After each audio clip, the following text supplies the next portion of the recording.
I'm honoured, as I have been with every one of our speakers today, that Robert Glazer is ending 24 hours of inspiration, of insight, of ideas to change your workplace strategy, to improve the lives inside and outside of work of your people and yourself. I've privileged to speak with Robert in the past, got a bit familiar there. It started actually with my father, our chairman, forwarding the Friday Forward every single Friday, and have become a fan ever since. So Robert Glazer, a best-selling author of recently the book Elevate, which I would highly recommend, and he's going to elevate this event right at the end. He's been an author and entrepreneur at many other magazines, Forbes, Thrive Global, writing on topics ranging from performance marketing, entrepreneurship to company culture. But today he's going to be talking about building a world-class remote culture, something he's done himself and helped others to do. And we're thrilled to have him close off our most ambitious event ever, a product of its environment. I can't believe we've got here. Welcome, Robert. How are you? Thanks, Matt. And put me in a dangerous position here at the end between the virtual bar and the end of the event. So try to bring it home for you. Well, and we know what a day it is in America today. So we thank you for giving us your time on such a day. I'm going to put your deck in and you have complete control over that. I'm going to exit stage right for the last time today and come back once you're finished. Okay, great. Thanks, Robert. Well, thank you, everyone. Good morning, good night, good evening. I'd love to tell you our journey to building a remote workforce started in 2011 when we had a team of about 7 people and $1 million in revenue or turnover.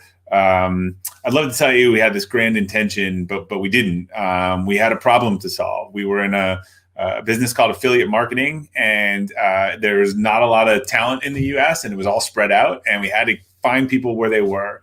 So we started saying, all right, well, let's let people work anywhere. And that worked pretty well. And then pretty soon we started to think about like a vision for this. It wasn't really about remote at the time, but a flexible culture, remote culture that was scalable, maybe not only nationally, but globally with hundreds of employees. And it went from something that we were just doing out of need to something very intentional that we thought we could build. And 10 years later, we've had a lot of success with that. We've been able to grow revenue over 1,000%, our employees from 7 to 200.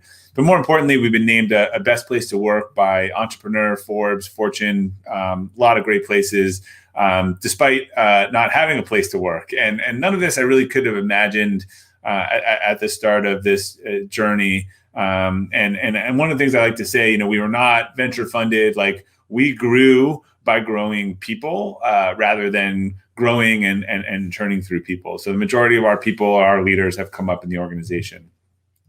So I thought I'd share a little bit about the playbook, thinking back how we got here, 4 things, which is kind of first, what is culture? We talk about it a lot, but maybe I think it's the foundation to any workplace. What makes a great culture? Thriving as a remote employee, and then just some key lessons. So I'll be honest. When we had 10 people, I used to think culture and core values were rubbish. I'll say for the British crowd.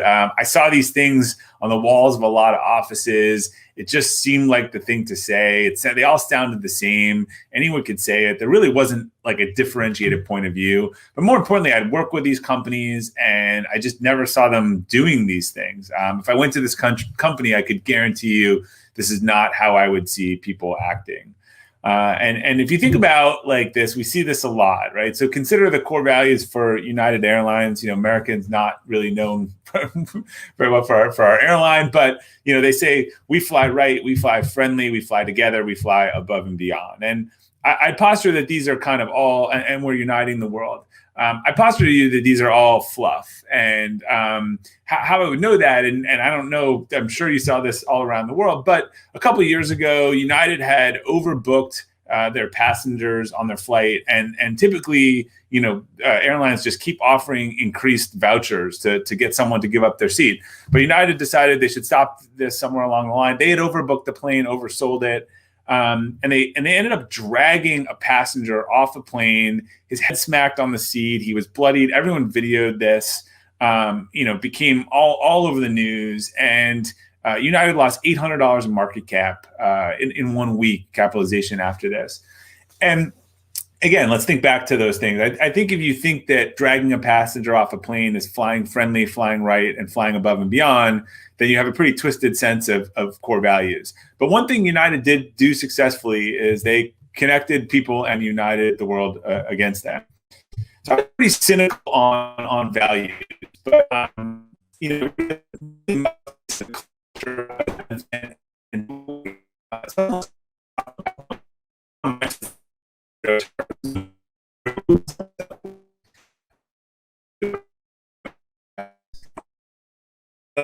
Southwest from 1980 to 2000 made more money with their entire airline industry. Their carrier, one of the first in the world. And when they heard, like, how did you do this? How did Southwest make more money in the whole industry? I knew a lot about Southwest strategy, and I thought he was going to answer how they flew one type of plane, or they skipped major hubs, or they turned over airlines faster. And he gave a one-word answer, and that answer was culture. And that really got me thinking and talking to some companies that I thought really had great cultures. And I also just doing some research. And if you look at Southwest core values, you'll see some things that sound a little different, right? There's live the Southwest way, warrior spirit, servant's heart, fun-loving attitude. There's work the Southwest way, which is work safely, wow our customers, and keep costs low. These aren't things that you hear everyone say. They're pretty differentiated. And I call your attention to a few. Warrior spirit, strive to be the best. Servant's heart, which is treat others how you want to be treated with respect and wow our customers. And there was another story that I had seen soon after the United story. And this is a story about a woman named Peggy Yulee. So Peggy was on a Southwest flight from Raleigh-Durham in the U.S. to Chicago. She was about to take off, and the pilot suddenly turned around and headed back to the gate. And the cabin crew asked her to get off the plane, and she assumed she must have boarded the wrong flight or there was some sort of security issue. And after she was back in the terminal, the crew gently informed her that her son had been in a terrible accident in Denver, and he was actually in a coma. So here's what happened next. They rebooked her on the next flight to Denver. They offered her a private waiting area that she could watch. She could wait for the flight. They rerouted her luggage to Denver. They let her board first. They gave her a boxed lunch. They let her get off first. They put her in a car to the hospital, organized to send the luggage to where she was staying. And someone checked up on her to see how her and her son was doing after. Now, no one told the people at Southwest to do this. There was no operating manual. They were actually just living the core values, which have been operationalized at Southwest, unlike the core values at United, which were just something that you would paint on the wall. And, obviously huge impact and tons of great stories, and the opposite of what you get at United. You get tons of people talking about the great thing that your airline does.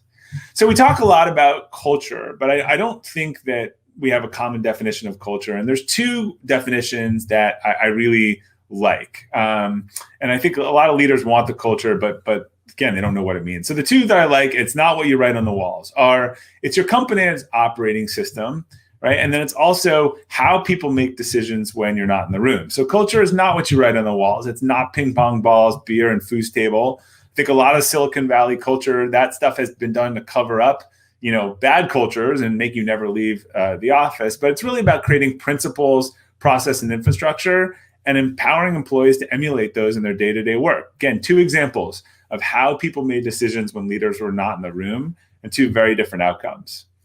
So what makes a great culture? I've talked to a lot of companies. I've looked at a lot of sports teams. I've looked at this really closely, and I just found the same principles in every organization of a great culture that has a great culture. First, that organization has a clear vision of where it's going, and it's compelling. It has goals and targets, which are the manifestation of that vision coming through. And then it has real core values, like Southwest core values. And it tries to achieve the vision by hitting the goals and targets while servicing the core values, in service of the core values, not by going around the core values. Like, you don't hit the financial target by throwing the values out the window. You get to your goals and targets by living the values. And then the two modifiers, which I think every organization really wants and needs, is clarity, right? There's a clear vision. There are clear values, and there are clear goals. At the same time, they want consistency. consistent vision. It doesn't change every day. The values are consistent. What's on the wall and how people behave is the same. And then they want consistent goals. They want to know what's the game we're playing, what's the score, and how do we know how we're doing. Now, when I say this a lot of times, I think people say, well, what about the people? How can you have a great culture without the people? I really don't think you can know what people you need until you define the system or the game you want to play. When you think of like a professional sports team and there's a general manager, they kind of figure their general manager and the coach and the system they're going to play, and then the people that will weigh under that. So, if you're in American football, if you're a passing team, then you drafting a lot of great running backs is not really going to help you. So you need the right people in the right system. Now, running through, some of the things that I talked about there in terms of what that looks like. We have, in terms of a vision, in 2016, I created the first vivid vision for our organization. We laid out exactly what the organization was going to look like on January 1st, 2020. We wrote this document and we said, here's what it's going to look like and feel like when you're working here. And we said some crazy things. We were going to triple in size in 3 years. We're going to be the number one in the world in our industry. We're going to win 6 Best Place to Work awards, company culture awards.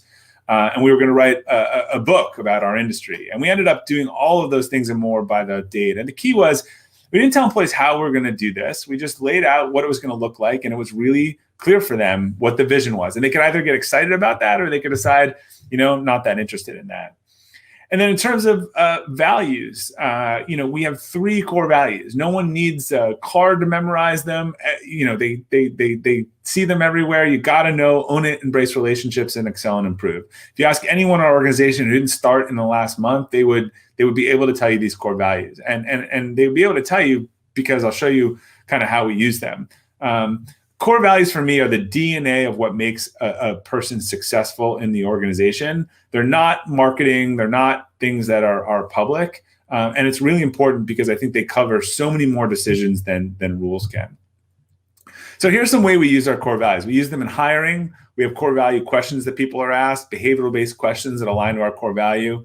Our decision to transition someone out, it's often because of a core value. And we just feel like if they are not a core value fit, then it doesn't matter if we try them a different role in an organization. When we promote people, we talk a lot about how they fit the core values, why they're getting promoted, which values they lived. Our awards and recognitions are actually based on our core values. In fact, we have the core value awards at the end of the year where people win the Embrace Relationships, Own It, or Excel and Improve awards that are nominated by their peer. And then we have a bi-weekly call where I read out a list of core value shout outs for one or more core values. So you hear the words talked about a lot. You'll hear someone say, we shouldn't make that decision. That does not seem like we're really embracing relationships. And that's really most important, right? Behaviors and decision-making. Those are the things that we want people to do without having needed a huge rule book. And particularly in an organization that's remote, we're really clear about our goals. We take that 3-year vision, we break it down into quarters, and we put that publicly for everyone to see. And everyone signs up for what their piece that they need to do. You can see how it's connected. And there's green light, red light, and yellow light. And so this is also when people are not together, it's a really clear way of making sure that everyone is on the same page.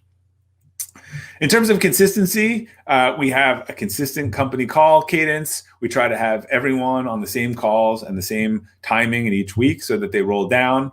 We have our annual meetings at the same time, and we bring everyone together for something called AP Summit. We gather regular feedback across the organization in regular intervals once a month. We ask people how happy they are on an engagement survey. Weekly, they can write in. We have town halls. We have a core process for everything. We always say, if you have a better way of doing it, great, let's improve the process. But if not, we've got a really good way of doing it, and that's our best practice, and it should make your job easier to do that. And then we also use an alignment system. There are a couple out there. There's the Scaling Up Gazelle system. There's the Traction Entrepreneurial Operating System. But both of those are ways of just keeping everything really aligned and people using the same tools. And on clarity, our check-ins are really always the same. How is someone doing on the core values? How are they doing on those quarterly priorities that you just saw that's in that dashboard? And how are they doing on the 5 job responsibilities when they started at the organization that was in their JD? So really clear what they need to do. We're fully open book management. We have this dashboard every month that we share with everyone that tells them where we're on track, off track, which person on the leadership team is responsible for that. We think people make much better decisions if they're able to see that information. The Vivid Vision provides a ton of clarity, again, around what is important to them. And also, I've learned you have to repeat things a lot, particularly in a remote organization, 5, 6, 7 times to make sure everyone's heard the same thing and they're kind of moving from the same playbook. And then again, those alignment systems work really well in terms of creating clarity as well. So in terms of building a remote workforce, it really is important that people start well. I would tell you, I would posit that a lot of companies have poor onboarding programs. They actually get away with the fact that they're in an office and the person comes in and they say, oh, go shadow Sarah this week. Great companies, typically, the person doesn't start their job for 2 or 3 weeks. They come into the organization, they go in customer service, they go through a training program, and then they start their job. When you're remote, you really have to have this right. So, and it's one thing that's not, it's really, you're at a disadvantage in a virtual team. You cannot have someone come in and be sitting there with nothing to do. So we script out the first 2 weeks, every hour of someone's onboarding, when they're in shadowing, when they're in video training, when they're in one-to-one training, what they're going to do. And we give them that whole training plan from day one. And we have that as someone's job because we think that that's a really important first impression. And what starts well tends to go pretty well. Keeping a structured schedule. So this is really important. I think a lot of times people lose their sense of schedule. They just kind of get up at different times. They never really get dressed. It's really important when you're working from home to have a schedule. Get up, know when you're going to have your breaks, when you're going to have your lunch, when you're going to do different type of work. It really should look like a day in the office. You should put these things in a calendar, or else a lot of the sort of time and space and the social markers you have to delineate different activities in different times of day don't happen. So keeping that structure is really important. And when you're planning out your day, it's really important to think about like this notion of interval training and sort of managing your energy. Like, what are the high energy tasks, writing or editing or thing that you might be better off doing in the morning? How do you take a break after that? A lot of people are really morning people and do better with the high cognitive things in the morning and then meetings in the afternoon. But think about interval training, this notion of going really hard, then resting, and then coming back. You need to put in these breaks. You need to put in different types of work as you're putting your schedule. You need to kind of mix it up so you don't just burn out doing one thing or look up and realize, oh, I've been at my desk for 3 hours editing this and I didn't even move. The number one problem I think that most remote employees have and doing for the first time is boundaries. They have a hard, I think people long thought that people working from home would be distracted with home stuff into work. We have really seen the opposite, where it's that work bleeds into home. So we ask people, again, this was before a pandemic when a lot of people were forced in suboptimal situations, but physically delineate a workspace in your home, ideally a private room that's quiet. If you don't have that, then a place. You leave your computer in that place, you make that the workplace or section of your apartment, or if it has to be the kitchen table, and you say, look, this is work time and this is not work time. And you don't bring the computer into your bed and sort of extend the office into your bedroom. It's also a really good signal to other people in your house when you're working or not working, and again, creates that space. The other thing a lot of people are missing is the commute.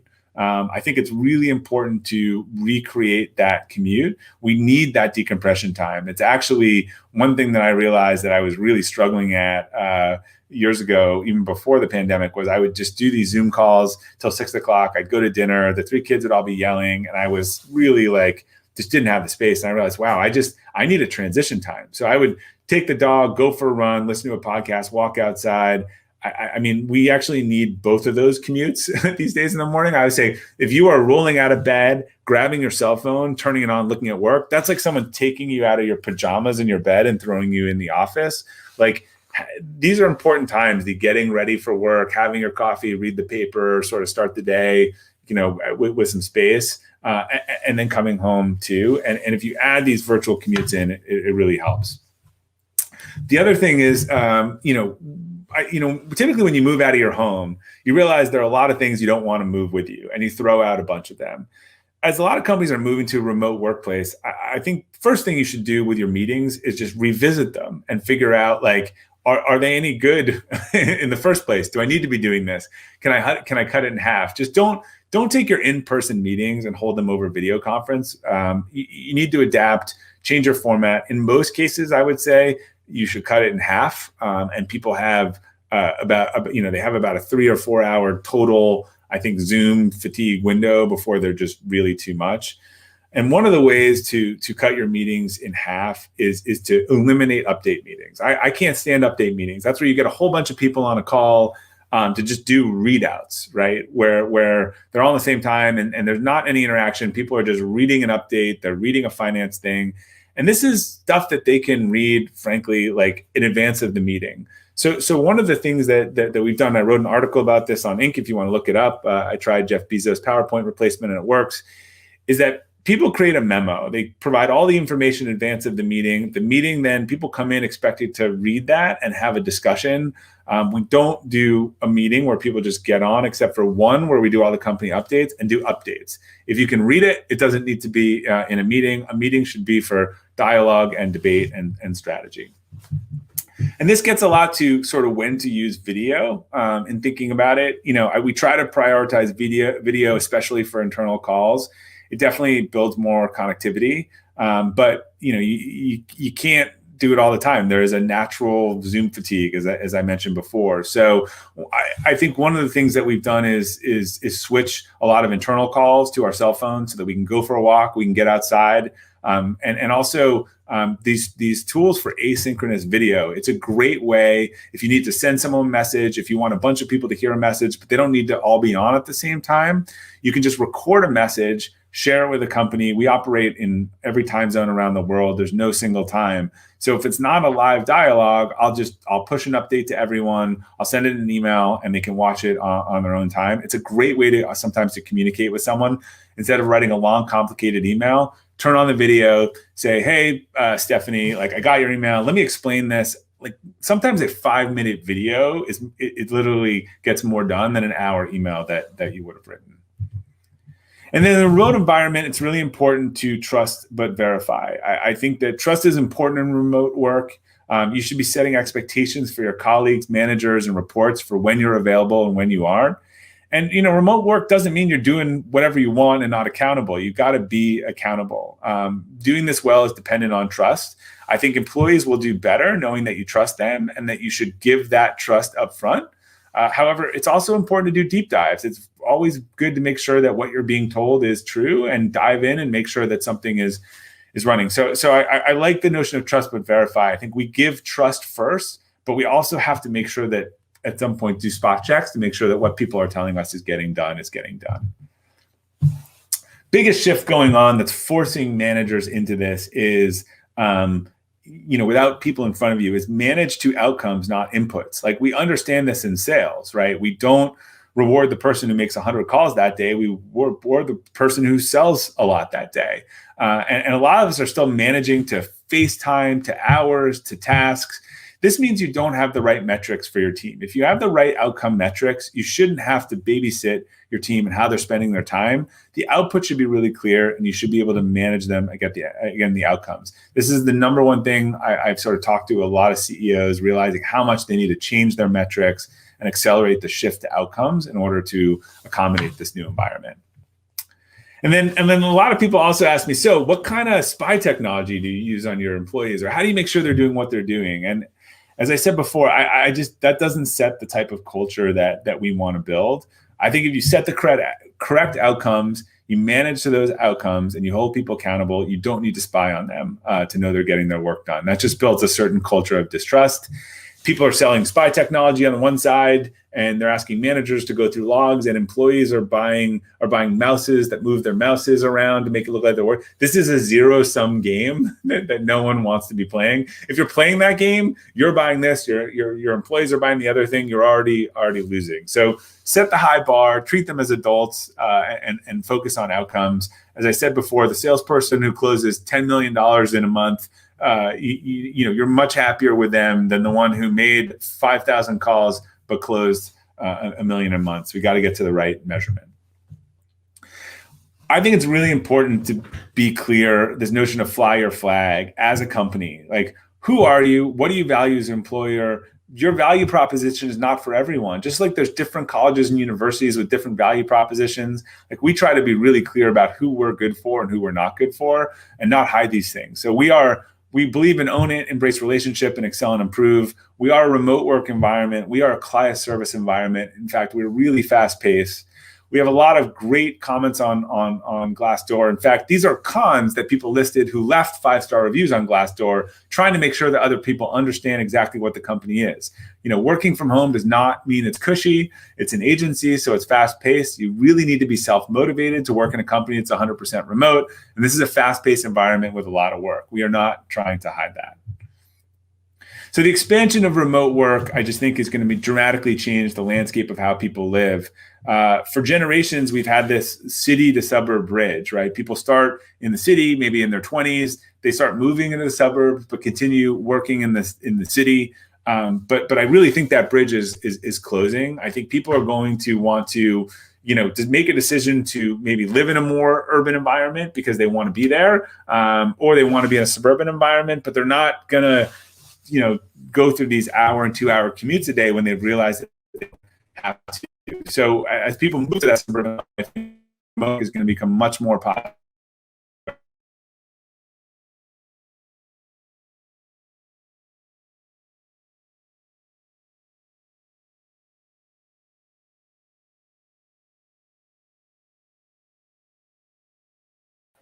Hi, Robert. There's a bit of a bug. Footed in a changing world. I'm not saying that all businesses are going remote and there won't be offices or otherwise, but just taking that totally off the table, not utilizing that as a strategy, I think will put you at a disadvantage. So I just want to leave you with 3 takeaways. And the first is that, recognize, as I said, how we live and work and buy is permanently changing. I saw that video about the new normal or going back to normal. There is no going back, right? There's going forward, and things are going to look really different. Recognize the possibility that remote work offers managers and leaders and employees, and think about how you can incorporate that. And then, one thing that I tried to stress in here is that I think that companies that are doing remote work well have good cultural foundations and principles, right? They have a lot of things clear and consistent. We talked about before, they have values and goals, and so they made that transition.